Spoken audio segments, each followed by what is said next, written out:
નમસ્કાર ખેડૂત મિત્રો, આજના આ ખાસ સેશનમાં સ્વાગત છે. આજે આપણે એક એવા વિષય પર વાત કરવાના છીએ જે આપણા સૌના ઘર, રસોડા અને ખેતરની જીવાદોરી છે. હા, આપણા આખા વર્ષના ઘઉંનું રક્ષણ. આખું વર્ષ બગડ્યા વગર ઘઉંને સાચવવા એ ખરેખર એક મોટી કળા છે. તો ચાલો ફટાફટ શરૂ કરીએ અને જોઈએ કે ઘઉંને કેવી રીતે એકદમ સુરક્ષિત રાખી શકાય. જરા વિચારો, જો આખા વર્ષના ઘઉંનો સંગ્રહ ખોટી રીતે થઈ જાય તો શું થાય? સાચું કહું તો આ એક એવું ભયાનક દ્રશ્ય છે જે કોઈ જોવા નથી માંગતું. મહિનાઓ પછી કોઠી ખોલીએ અને અંદરથી ભૂખ્યા ધનેરા, ઈયળો અને ભેજની ગંદી વાસ આવે. બાપરે, આખા વર્ષની મહેનત પાણીમાં. આ માત્ર અનાજનો બગાડ નથી, પણ આપણા ખોરાકની સુરક્ષા પર બહુ મોટો ફટકો છે. એટલે જ સાચી પદ્ધતિ જાણવી બહુ જ જરૂરી બની જાય છે. આજે આપણે 4 મુખ્ય બાબતો કવર કરીશું. પહેલું, ઘઉંના સંગ્રહનું મહત્વ. બીજું, એકદમ સુરક્ષિત એવી ઓર્ગેનિક પદ્ધતિઓ. ત્રીજું, મોટા જથ્થા માટે રાસાયણિક પદ્ધતિઓ. અને છેલ્લે, સંગ્રહ માટેની કેટલીક ખાસ અને અનિવાર્ય સાવચેતીઓ. ચાલો આગળ વધીએ. તો સૌથી પહેલા શરૂઆત કરીએ વિભાગ 1થી, ઘઉંના સંગ્રહનું મહત્વ. આખરે આ આખા વર્ષનો આધાર છે. જુઓ, ઘઉં એ કોઈ સામાન્ય અનાજ નથી, તે આખા વર્ષના રોજિંદા ભોજનનો મુખ્ય આધાર છે. સંગ્રહમાં એક નાની અમથી ભૂલ અને સીધું ધનેરા, ઈયળ કે ભેજને આમંત્રણ. અનાજ એટલું સંવેદનશીલ હોય છે કે સંગ્રહની ચોક્કસ રીતો અપનાવવી એ કોઈ વિકલ્પ નથી, પણ એકદમ ફરજિયાત બાબત છે. આમાં જરાય બાંધછોડ ચાલે જ નહીં. હવે જોઈએ વિભાગ 2, ઓર્ગેનિક એટલે કે કુદરતી પદ્ધતિઓ, જે સ્વાસ્થ્ય માટે સૌથી બેસ્ટ છે. અનાજને બચાવવા માટે આપણી પાસે સૌથી પહેલું હથિયાર છે આપણા ઘરગથ્થુ ઓર્ગેનિક ઉપાયો. આ એવી જૂની અને જાણીતી રીતો છે જે 100% સુરક્ષિત છે, ઝેરમુક્ત છે અને હા, સ્વાસ્થ્ય માટે એકદમ ઉત્તમ. લિસ્ટ જુઓ: ગરમ કરેલું દિવેલ, કડવા લીમડાના પાન અને ડાળખા, સૂકા લાલ મરચાં, મીઠાના ગાંગડા અને આપણી સામાન્ય બાકસની પેટીઓ. આ બધું જ આપણા ઘરમાં મફતમાં અથવા સાવ સસ્તામાં મળી જાય છે. મતલબ કે મોંઘા રસાયણો પાછળ દોડવાની બિલકુલ જરૂર નથી. હવે સૌથી અગત્યની વાત, દિવેલનો ઉપયોગ કેવી રીતે કરવો? અહીં એકદમ ચોક્કસ માપ છે. 100 કિલો ઘઉં સામે 500 ગ્રામથી 1 કિલો જેટલું ગરમ કરેલું દિવેલ લેવું. આ બહુ જૂની અને સુપરહિટ રીત છે. હૂંફાળા દિવેલને બંને હાથથી ઘઉંમાં બરાબર ઘસીને ભેળવવામાં આવે ને, એટલે દાણા પર એક મસ્ત ચીકણું પડ બની જાય. આ પડ એટલું જોરદાર કામ કરે છે કે જીવાતો દાણા પર ઈંડા મૂકી જ નથી શકતી. એકદમ જડબેસલાક રક્ષણ. દિવેલ પછીનો આઈડિયા પણ એટલો જ કમાલનો છે. ઘઉં ભરતી વખતે કોઠીના તળિયે સૂકા લીમડાના પાન પાથરી દેવા, વચ્ચે ડાળખા મૂકવા અને 8 થી 10 ખુલ્લા બાકસના પેકેટ આમ તેમ ગોઠવી દેવા. હવે થાય છે એવું કે લીમડાની કડવાશ અને બાકસની સળીમો સલ્ફર, આ બંને ભેગા મળીને એક અદૃશ્ય ઢાલ બનાવી દે છે. જીવાત અને બેક્ટેરિયા માટે આની અંદર ટકવું અશક્ય બની જાય છે. અહીં આપણા રસોડાની 2 સાદી વસ્તુઓનો જાદુ જુઓ. એક બાજુ છે સૂકા લાલ મરચાં. ઘઉંની વચ્ચે તેને રાખવાથી તેની તીખાશ જીવાતોને દૂર ભગાડે છે. અને બીજી બાજુ છે મીઠાના ગાંગડા. મીઠું એક ચુંબક જેવું કામ કરે છે. તે કોઠીની અંદર છુપાયેલા ભેજને ખેંચીને ચૂસી લે છે.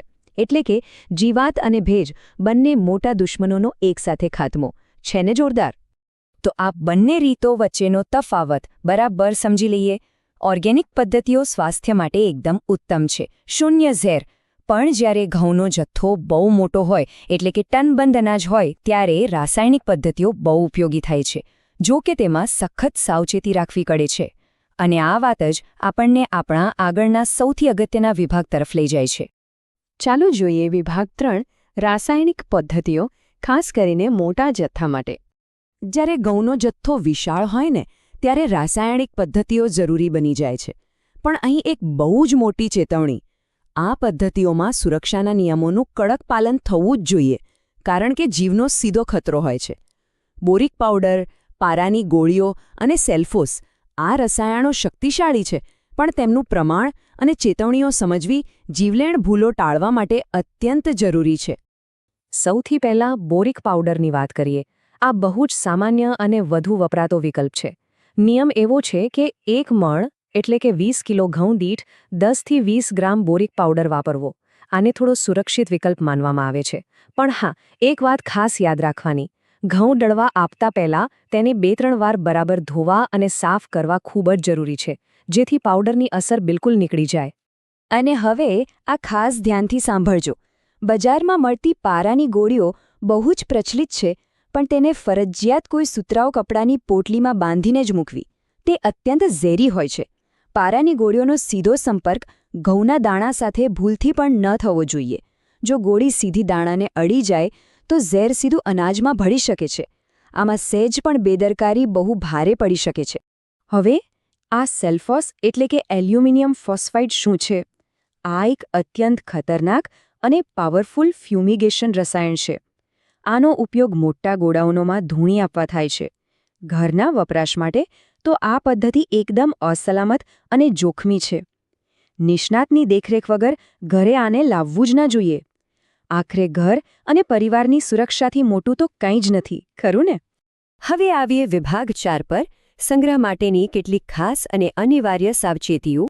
અમે એક વાત ક્લિયર સમજી લઈએ. તમે લીમડાનો ઉપયોગ કરો કે બોરિક પાવડરનો, અમુક પાયાના નિયમોનું પાલન તો કરવું જ પડશે. એના વગર બધું નકામું. 3 મુખ્ય સ્ટેપ્સ છે. પહેલું સ્ટેપ, ઘઉં ભરતા પહેલાં તેને ખુલ્લા તડકામાં 2 થી 3 દિવસ કડક સૂકવવા. ગરમ તડકો અંદરના ઊંડા ભેજને સાવ ઉડાડી દેશે. બીજું સ્ટેપ, પતરા કે પ્લાસ્ટિકના ડ્રમને સીધા જ જમીન પર ન રાખતા, લાકડાના પાટિયા પર ઊંચા રાખવા. અને ત્રીજું સ્ટેપ, ડ્રમને હવાચુસ્ત ઢાંકણથી એકદમ પેક સીલ કરવું, જેથી ચોમાસાની હવા અંદર જઈ જ ના શકે. પણ તમારા મનમાં સવાલ થશે કે ડ્રમ નીચે લાકડાના પાટિયા શા માટે મૂકવાના? તો વાત જાણે એમ છે કે જમીન, ખાસ કરીને ચોમાસા અને શિયાળામાં બહુ જ ઠંડી પડે છે. જ્યારે ડ્રમને લાકડાના પાટિયા પર મૂકીએ છીએ ત્યારે તે એક ભૌતિક દિવાલ જેવું કામ કરે છે. તે જમીનની ઠંડક અને ભેજને ઉપર આવતા રોકે છે.